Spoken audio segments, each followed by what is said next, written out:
He's super strong, super fast, and he can fly up to and over speeds surpassing Mach 10. And he's still only in middle school. Buckle up, nerdlings, because today we're diving into SHAZAM!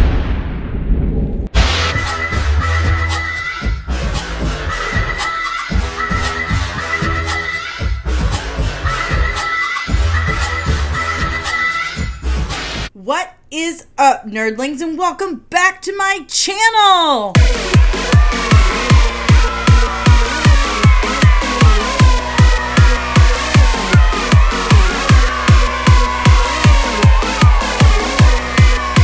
If you're new, welcome. Make sure to blast that like button, pulverize the subscribe, and ring that bell to get notified whenever I'm back with another one of these magnificent videos. I'm your host, Danny Sanssouci, licensed cosmetologist and registered super nerd, and this is Comics and Cosmetics, the show where I talk about whatever nerdy topic I've been obsessing about that week while doing my makeup at the same time, while you watch.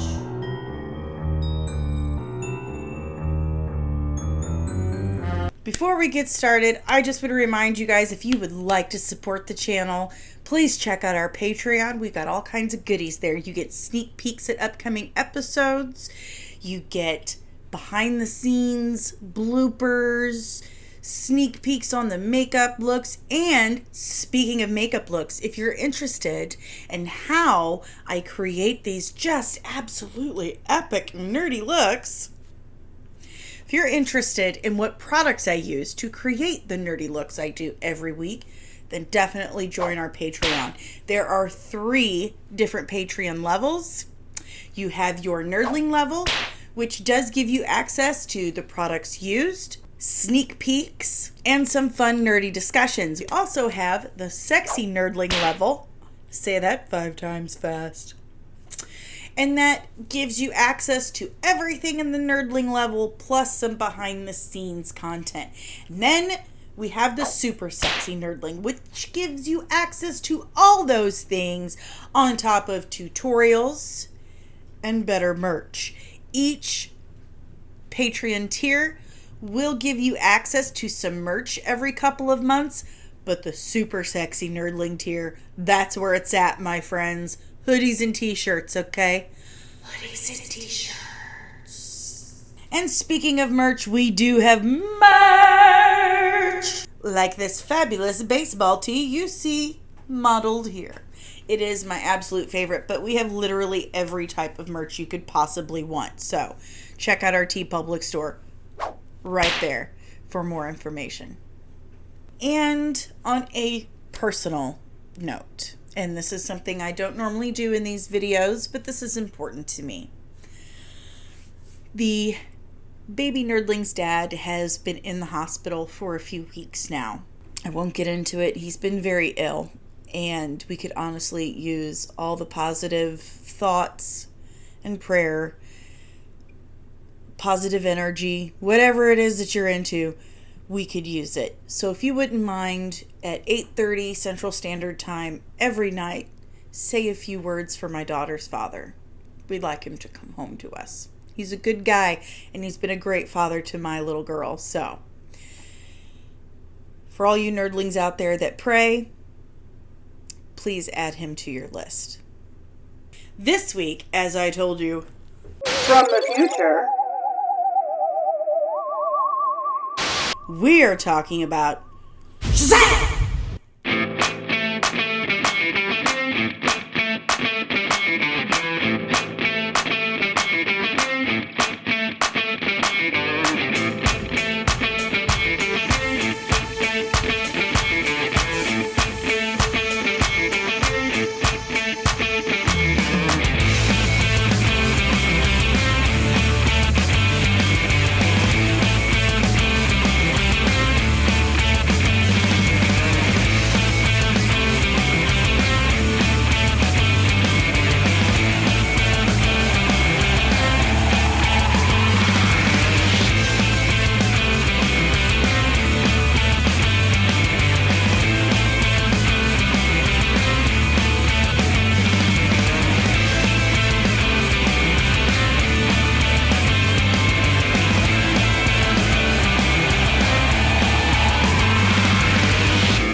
SHAZAM, as he's known now, when he was created back in 1939 by C.C. Beck and Bill Parker, he was known as Captain Marvel.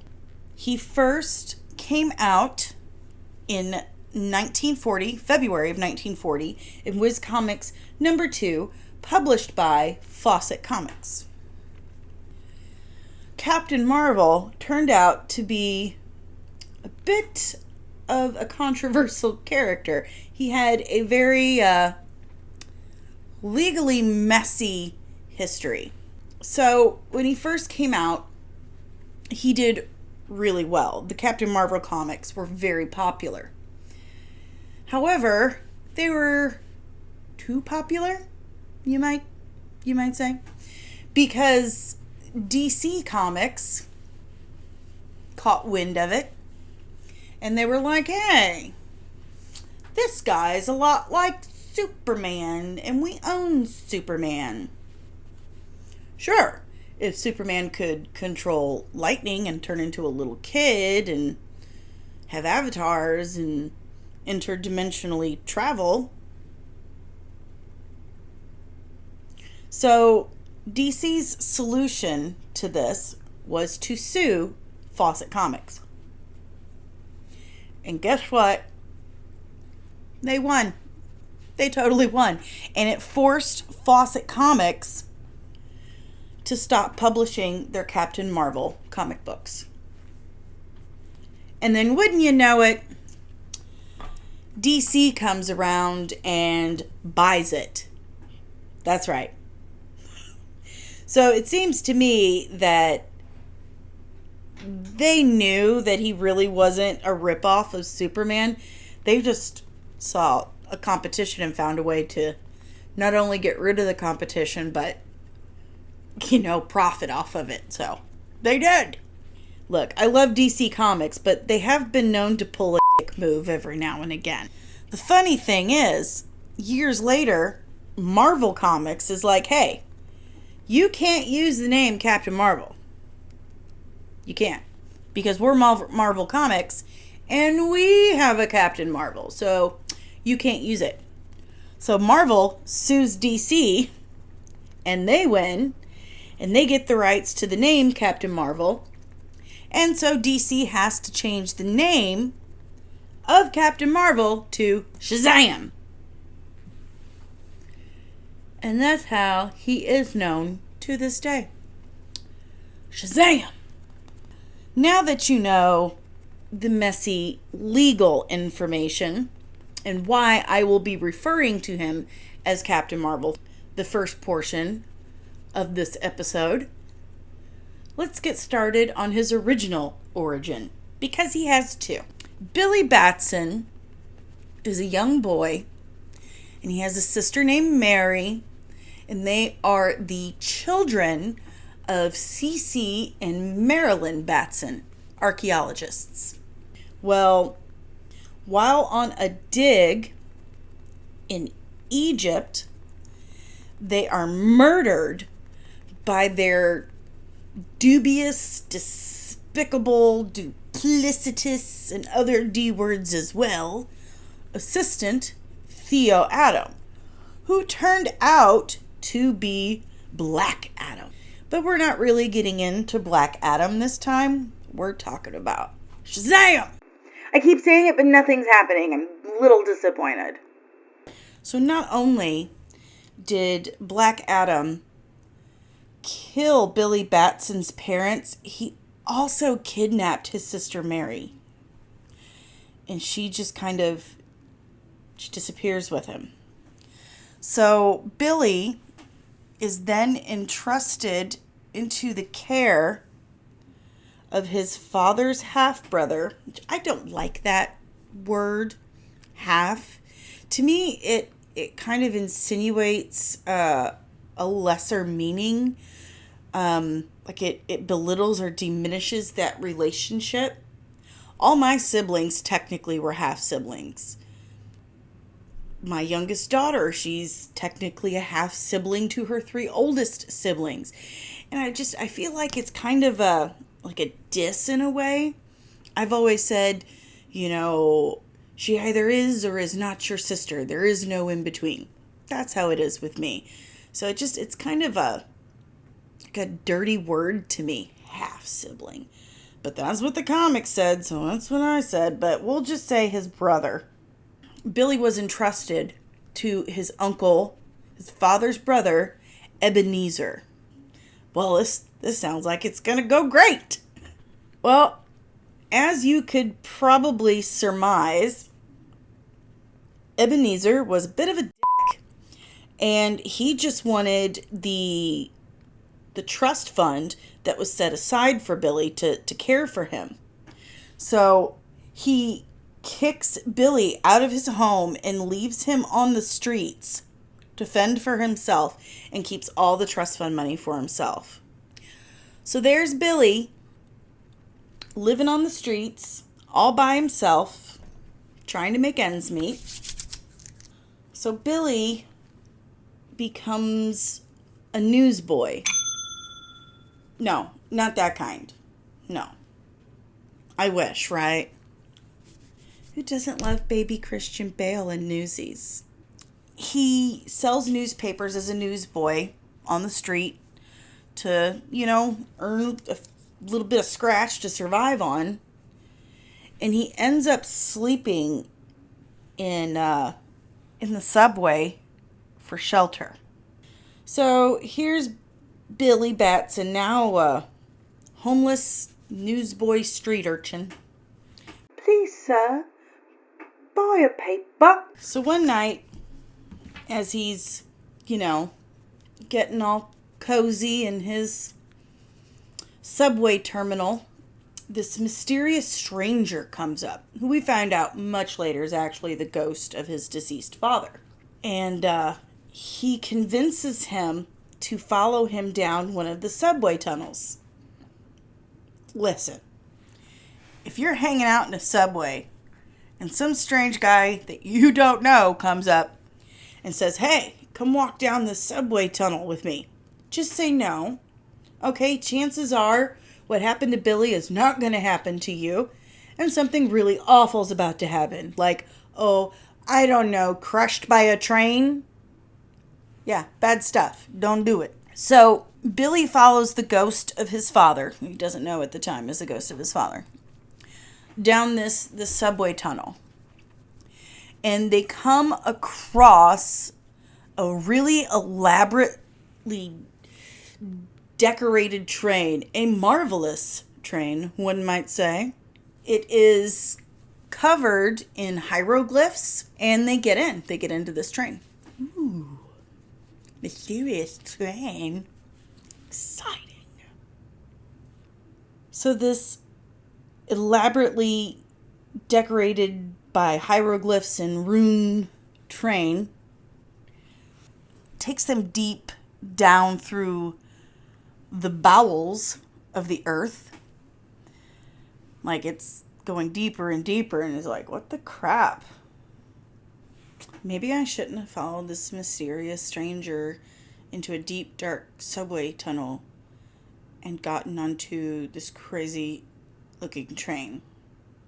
A crazy train, one might say. So they arrive at their destination and disembark the train. Well, Billy does. It has taken them to this huge cavern.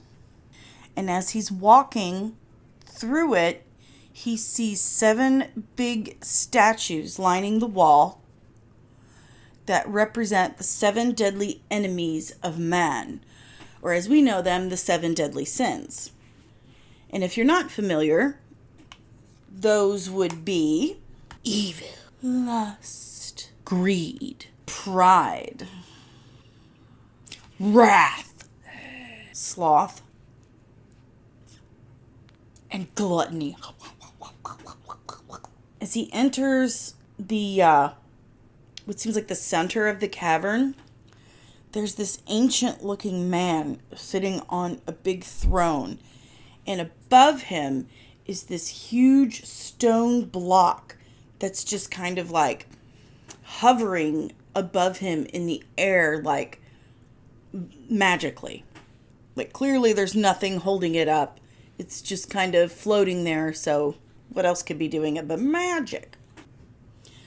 So there, the wizard explains that he had sent for Billy to be the champion to fight for all that is good, to defend mankind from the 7 deadly enemies.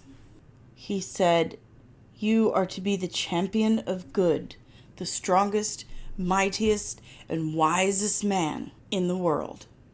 Of course, Billy's like, cool. So, after he explains what he's doing there and how he's the goodest boy in the whole wide world, and that's why he's meant to be the strongest and mightiest man and protector of good, he tells Billy that the way for him to accept this power that he's offering him is to say his name, say his name. He tells him he has to say the wizard's name. His name is an acronym of all these figures of myth and legend that agreed to grant aspects of themselves to the champion, or to whomever agreed to be the champion willingly and protect mankind. The S in SHAZAM stands for Solomon. So the champion would have the wisdom of Solomon. The H stands for Hercules. So he would have the strength of Hercules. Hercules. Not that one, the actual Greek myth one. The A stands for Atlas. He would have the stamina of Atlas. The Z stands for Zeus. So he would have the powers of Zeus. And those powers being lightning, controlling lightning, summoning lightning, and the power to travel interdimensionally. The other A in SHAZAM stands for Achilles. He would have the courage of Achilles. And then the M stands for Mercury, so that he would have the speed and the flight of Mercury. So as you can see, we've got some Hebrew names, we've got Greek and Roman. So he's this kind of amalgamation of several belief systems. So of course Billy says his name, but he's kind of like, Shazam? And the wizard's like you mean it, boy. And so he yells, Shazam! And he is immediately transformed into the adult hero, Captain Marvel.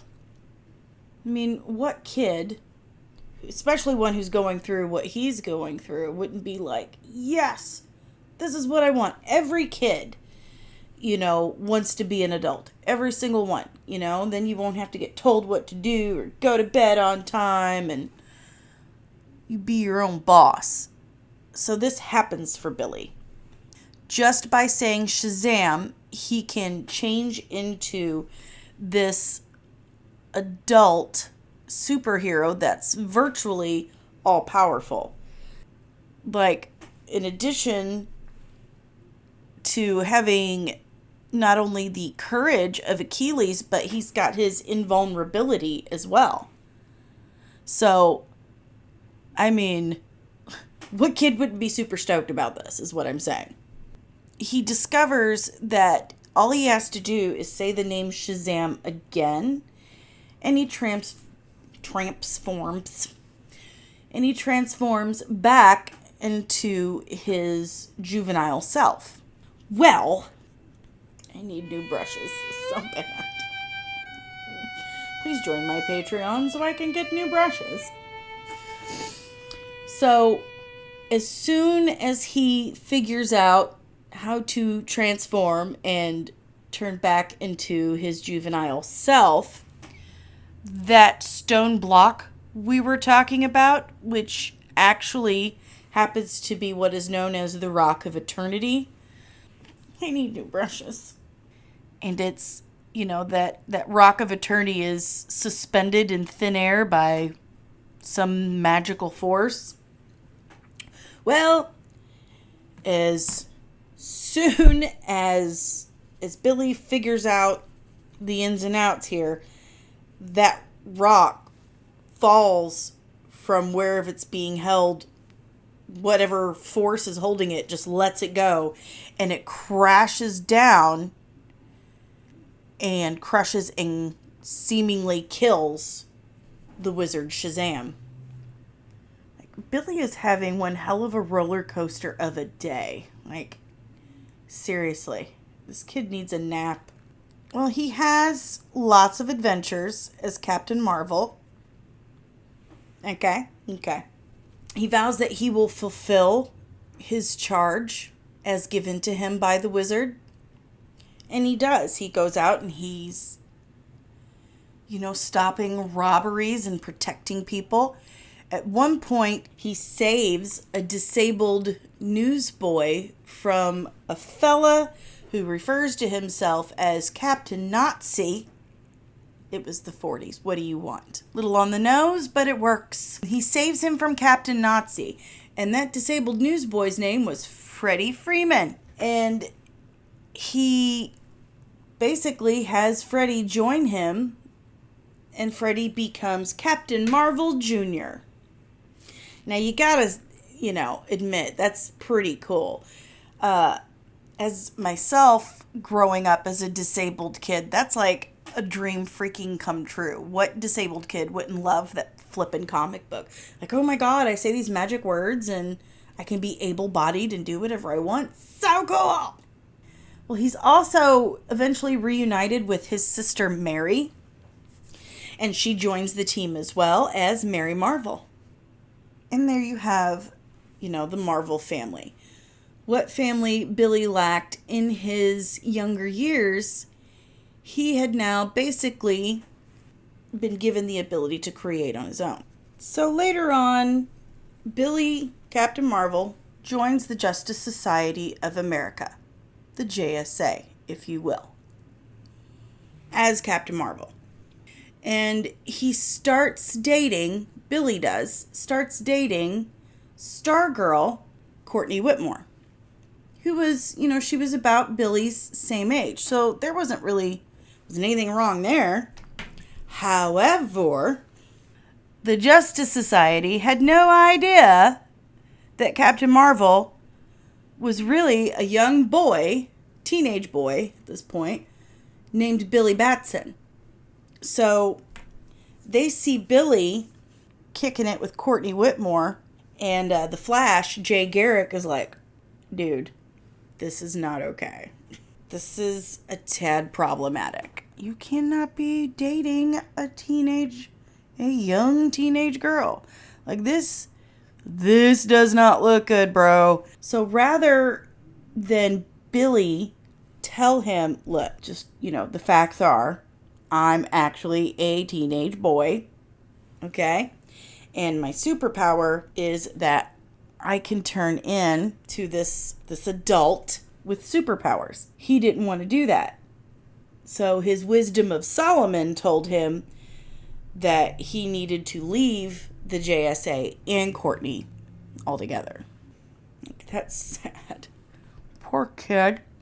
So he does. He exits from the JSA and kind of Irish goodbyes Courtney Whitmore, aka Stargirl. Captain Marvel was also integral in the Infinite Crisis storyline. When the Spectre was battling the cosmic SHAZAM, he actually obliterates him, and when he does, the Rock of Eternity bursts apart. It explodes. And this frees the ancient evils and magics that were kept imprisoned inside. Okay, This is probably going to be a problem. So Captain Marvel, and the Marvel fam help Zatanna round them all up and trap them once more. Don't mind me just making a mess. So after they were able to recapture everything that escaped when the Rock of Eternity burst, Zatanna and the Marvel family are able to rebuild the Rock of Eternity. For a while, Captain Marvel actually had to take on the role that the wizard SHAZAM had fulfilled, which, just sitting on that throne under the Rock of Eternity for ever, completely alone. And he almost lost his mind. It was very, very trying on him. Very, very trying. During this time in his life, he actually helped Black Adam, his enemy, the guy who killed his parents and kidnapped his sister. Oh yeah, that guy. He actually helped Black Adam grant Adriana Tomaz the powers of the goddess Isis and even presided over their marriage. That's some godlike forgiveness right there. So after, he does this, presides over their marriage in Kahndaq, the fictional land where Black Adam is actually from. He actually tries to reform Black Adam. He's like, hey man, let me help you. I think deep down you're a good dude. You've just been through a lot. You're happy now. You've got your wife. Let's work on you. Well, his brother, Black Adam's brother, Osiris, gets murdered. And, is at a really critical stage of his rehab. And he relapsed. He went a little cray-cray. Killed millions of people. That sort of thing. So, Captain Marvel has no choice but to hit him with a magical lightning bolt so powerful that it reverts him to his original form of Teth Adam.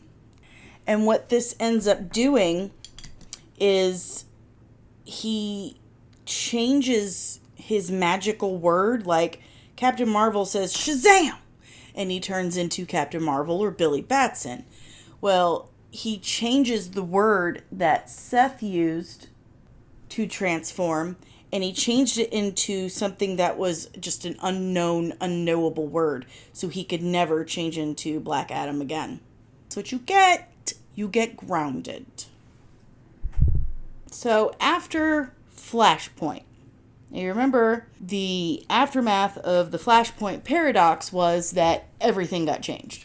DC basically used it as a vehicle to reset their universe and clean a few things up. Well, one of those things was Captain Marvel.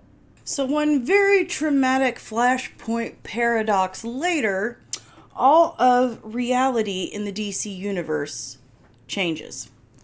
And it certainly does a big change for one Billy Batson, aka Captain Marvel. In this new continuity, Billy is no longer kicked to the curb by his Uncle Ebenezer because he was never with him. And he doesn't have a biological sister named Mary either. In this continuity, he is an orphan in Philadelphia. And he was also no longer known as Captain Marvel. Now he was Shazam. Son of a biscuit. Because this is around the time that Marvel was like, look, hey, you cannot use that name anymore. Okay? You can't. You cannot. And so they changed it to just Shazam. I mean, hey, either works for me. But I do feel like Fawcett Comics and C.C. Beck and Bill Parker got a raw deal and all of that. Now, I know I've told you guys this before, but if you ever have this issue with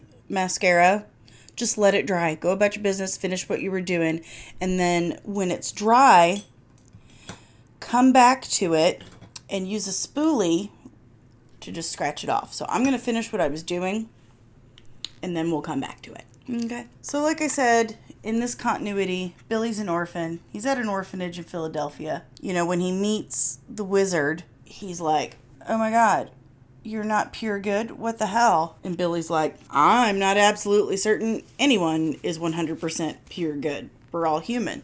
We do the best we can with what we've got. And the wizard's like, you're right, but also I'm out of time, so this is what we're working with. So he goes by SHAZAM, as I've said, ad nauseum, and he has a meeting at the orphanage to meet possible parents. And it's at this point I would really like to point out that the live action movie SHAZAM, starring Zachary Levi, or Levy, is it Levy or Levi? I don't know, I've never heard him say it. Really followed closely to the new continuity, so good job. It's honestly one of the better comic book movies out there. I never saw that coming, but it is. So he goes to the meeting so that he could be adopted and attend school, because that's what every kid's excited about. So he goes and, he's on his best behavior for this meeting. And they're like, all right, wrap him up. We'll take him. And they decide to adopt him. So he gets to his new home, and his new home has several adoptive kids. So when he gets there, there's already 5 kids in the family, all adopted. Mary and Freddie from the previous continuity are there, as well as Darla, cute little thing. Love Darla. Sassy, smart, cute. And on top of Mary, Darla, and Freddie, you have Eugene and Pedro. And eventually, he lets them in on his super secret, and they join the Marvel family. In fact, they can totally Voltron it as Captain Marvel, or SHAZAM, I should say. And when they all yell SHAZAM in unison together, they become one superhero known as Captain Thunder. Like, how cool is that? I don't know if I'd want to share one body with all of my siblings, though. Like, that might be an issue for me. I couldn't even keep him out of my bedroom. Now, his powers that come from, those other beings of legend, like his wisdom of Solomon, this also includes an ability to access clairvoyance. Sweet. Hypnosis. He can hypnotize people. That would be handy, let me tell you. And he's also omnilingual, which means he can speak every single language there is. If there's a language, SHAZAM can speak it. Like, already, I would totally love to have the powers of the wisdom of Solomon. That sounds pretty great. So not only superhuman knowledge, clairvoyance, hypnosis, omnilingual, that sounds like some really, really amazing superpowers already to me. As for his strength of Hercules, he's got absolute superhuman strength, which kind of goes without saying if you say you have the strength of Hercules. Now, for his stamina of Atlas, he doesn't have to eat, sleep, drink, or breathe. He doesn't have to do any of those things. Yeah. Like, that sounds like, sign me up. Sign me up. I don't know. I really like sleeping, and I certainly love eating. His physical enhancement, this enhances all his muscles, his height, everything. He possesses the power to travel interdimensionally. All this really means is that he can travel to the Rock of Eternity from anywhere. He is the source of power and spells. That means he is the source of power for Freddie, Mary, Pedro, Eugene, and Darla. So without his power of Zeus, they would not have powers as well. He also has sorcery. He is a creature of pure magic, so that technically makes him a sorcerer. And he possesses advanced healing as well. And of course, his courage of Achilles means he is nigh invulnerable. There's virtually nothing that can hurt him. His power, when it comes to his invulnerability, he's right up there with Superman without the weakness. And then he has like unlimited optimism. It's like a mixture of his wisdom of Solomon, his courage and the personality of a younger boy, it kind of makes him like this unlimited fount of positive energy, which I think is darling. And the last one he has in the acronym for SHAZAM is the speed of Mercury. So he has this superhuman speed where he can surpass Mach 10. And of course, this is while in Earth's atmosphere, he's able to like just bust out past Mach 10 like it's nothing. And that, of course, lends him the ability to fly as well. He's a genius. He's super strong. He speaks every language. He's super optimistic and positive.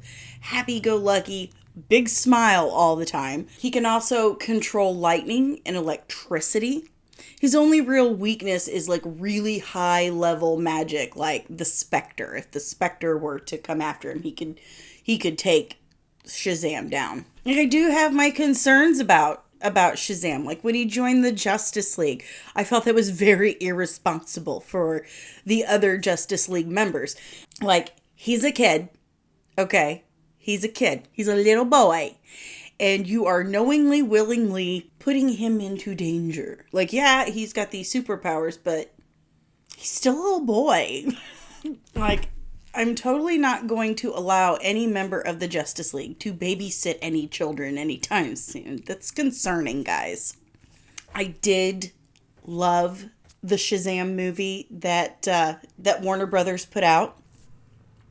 It is one of the most faithful to canon and to the source material out of virtually all the comic book movies I have seen. It was fun. It was really true to the spirit of the character, and it just made me happy. It's got really good rewatchability. I really enjoy it. Out of all the DC movies, it has some of the best rewatchability that I've noticed.